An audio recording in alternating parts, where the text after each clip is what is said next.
Hi. Secret Sunshine is a 2007 film by director Lee Chang Dong, who you might be familiar with his most recent movie, Burning. Lee is recognized around the world as being one of the true auteurs of Korean cinema.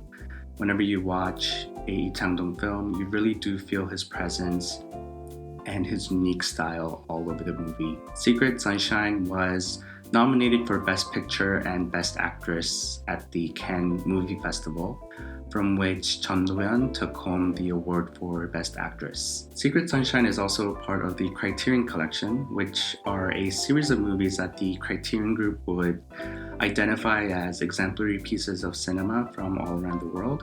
And they'll take those movies, remaster it, and transfer it into a high quality physical format.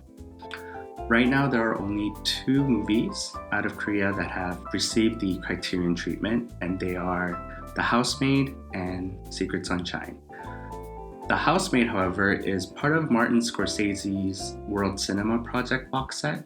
So from a single disc perspective, Secret Sunshine is the only movie out of Korea to have received the Criterion treatment until Parasite comes out sometime later this year. When you're watching a Lee Chang Dong film, you really have to be in the right mindset for it. If you've had a long day at work and you want to come home and relax and just bum around on the couch, I wouldn't really recommend you pop in a Lee Chang Dong film. There are certain movies that try to take you to different places or different time periods and make you really indulge in the escapism of cinema. The Secret Sunshine is really not that type of movie. Instead of being a gateway to a different place, it's more of a mirror that makes the viewer grapple with the mundane, the boring, and the mess that our day-to-day lives would have. The premise of the film is Ishine, played by Jeon Do Yeon, is taking her son and moving to a town called Biryang, which is located in a southern province of Korea. Her husband has recently passed away, and Biryang is the hometown of her deceased husband. So she's looking at this as a fresh start, new beginning, but soon after her arrival, there is more tragedy that she encounters in her life. Lee Chang Dong hired a whole slew of local talent and local actors to populate this movie. And the purpose of that was to really provide an authentic small town feel for this movie. And in the beginning, he accomplishes that very well. There are a lot of mundane day-to-day life type scenes where you might feel like the plot isn't really advancing as much. Of course, we're observing all of this through the perspective of our protagonist. This sort of mundane day-to-day portion is necessary in the beginning because Director Lee will eventually take it away from us, and we have to feel that gap. The movie explores a lot of themes. There's grief, pain, forgiveness, loss. Some fun themes are all contained in there. But I think the idea that really caught my attention is the concept of people building narratives in their head. If you look at the main protagonist, Ishine, she has a certain image of her, a certain story that she's built about herself, which doesn't necessarily align with reality.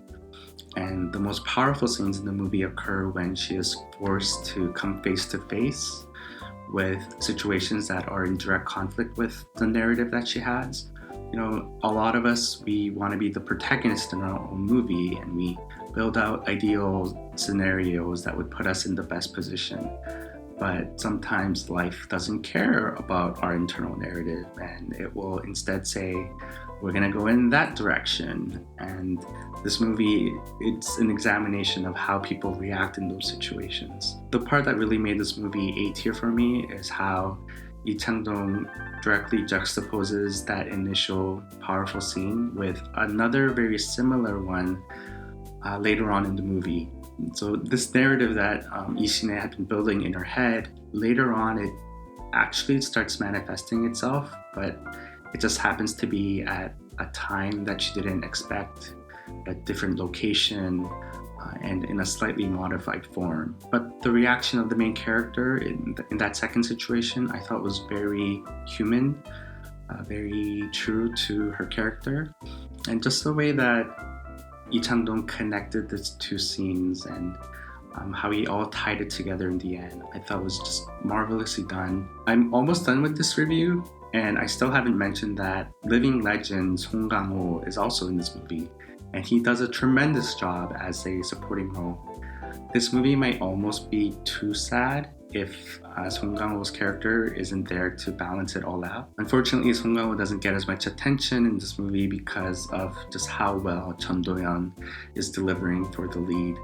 Like, this really is the best work of her career, and she is deserving of all the accolades and all the awards that she got for this performance. So in closing, Secret Sunshine is one of Lee Chang Dong's best films.